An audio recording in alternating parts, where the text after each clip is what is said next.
کیا آپ دین اسلام سے متعلق یہ اہم ترین حقائق جانتے ہیں کہ قرآن کریم کے ایسے کون سے الفاظ ہیں جن کا مطلب آج تک اللہ کے سوا کسی کو نہیں پتا؟ اللہ کے عرش پر موجود لوح محفوظ کیا ہے؟ پل صراط کیا ہے؟ آئیے اسلامی تعلیمات کی روشنی میں ان اہم ترین سوالوں کے جواب جاننے کی کوشش کرتے ہیں۔ کیا آپ جانتے ہیں کہ قرآن کریم کی ایک ایک آیات اور لفظ کا مطلب اور اس کی تفسیر دنیا کا ہر مسلمان جان سکتا ہے، لیکن قرآن کریم کے اندر کچھ الفاظ ایسے ہیں جن کا مطلب آج تک نہ کسی کو پتہ ہے اور نہ ہی قیامت تک کسی کو معلوم ہوگا۔ یہاں تک کہ خود رسول اللہ صلی اللہ علیہ وآلہ وسلم نے بھی ان الفاظ کا مطلب صحابہ کرام کو نہیں بتایا، انہیں راز رکھا گیا، جس کے پیچھے ایک بہت بڑی حکمت ہے۔ ان الفاظ کو حروف مقطعات یا لوح قرآنی کہتے ہیں، جو کہ آپ نے اکثر لوگوں کو گھروں میں فریم کروا کر یا پھر تعویذ بنا کر برکت کے لیے لٹکاتے ہوئے دیکھا ہوگا۔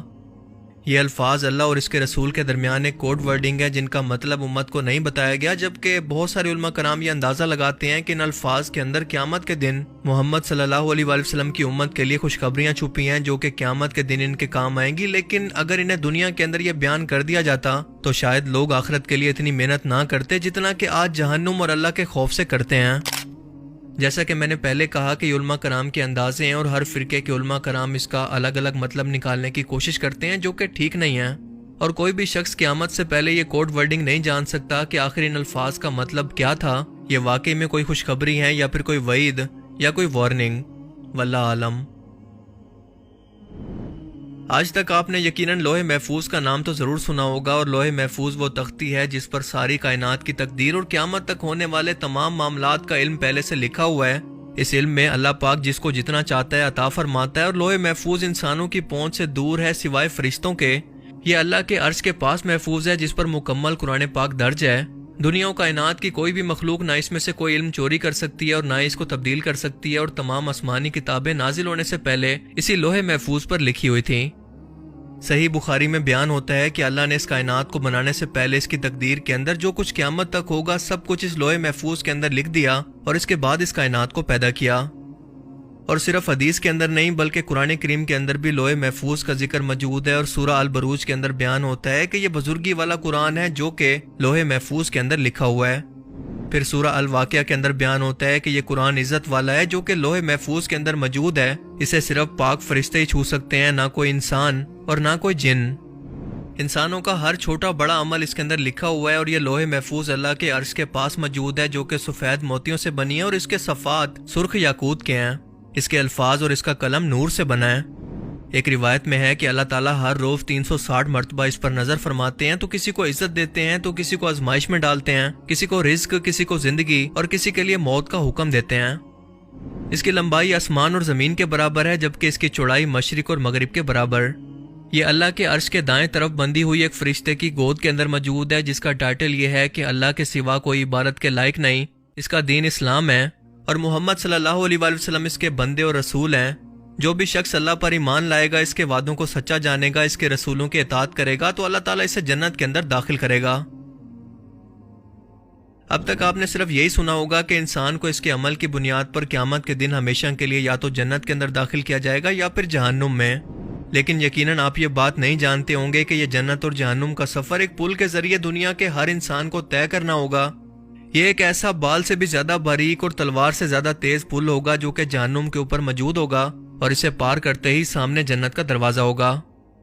کہا جاتا ہے کہ اس پل کی لمبائی تقریباً کئی ہزار سال کی مسافت جتنی ہوگی، اور گناہ گار جہنمی لوگ اس کی شدت سے کٹ کٹ کر نیچے جہنم کی آگ کے اندر گر رہے ہوں گے، جبکہ جنتی لوگ بجلی کسی تیزی سے اسے پار کریں گے۔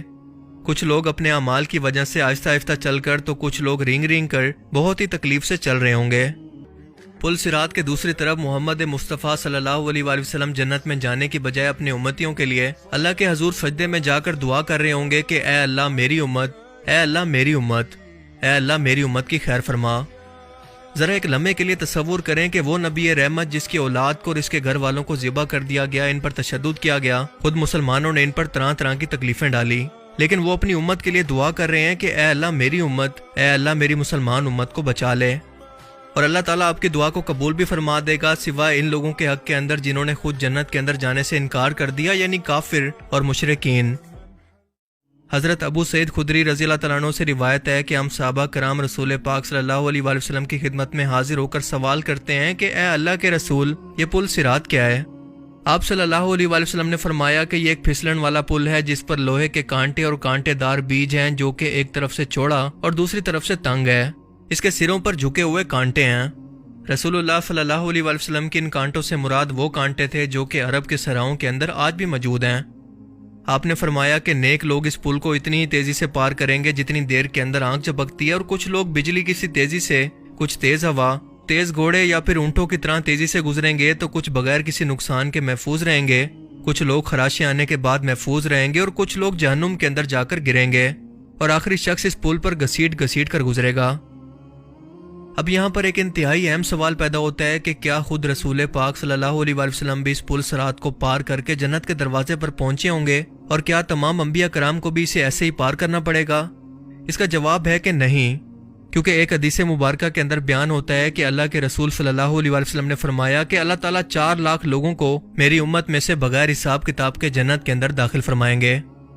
اب اس حدیث مبارکہ سے یہ ظاہر ہے کہ رسول پاک صلی اللہ علیہ وآلہ وسلم اور آپ کی امت میں سے تمام شہداء، آپ کے اہل بیت، آپ کی تمام پاک بیویاں اور اللہ کے نیک بندے ان 4 لاکھ لوگوں کے اندر شامل ہوں گے جنہیں بنا کسی امتحان کے اس پل صراط سے گزار کر جنت کے دروازے تک پہنچا دیا جائے گا۔ پل صراط کے متعلق ایک اہم بات یہ بھی ہے کہ یہ انتہائی اندھیرے کے اندر ہوگا، اور جنت اور جہنم کے درمیان یہ پہلے سے موجود نہیں ہوگا، بلکہ اسی وقت اسے لا کر وہاں پر رکھا جائے گا۔ جہنمی لوگ اپنے رشتہ داروں کو اپنے سامنے کٹ کٹ کر چیختے چلاتے جہنم کے اندر گرتا ہوا دیکھ رہے ہوں گے، مگر کسی بھی شخص کو کسی دوسرے شخص کی پرواہ نہیں ہوگی سوائے اپنی خود کی جان بچانے کے۔ روایت میں ہے کہ ایک دن حضرت عائشہ رضی اللہ تعالیٰ عنہ قیامت کو یاد کر کے رونے لگی، تو رسول پاک صلی اللہ علیہ وآلہ وسلم نے ان سے پوچھا کہ عائشہ کیا بات ہے؟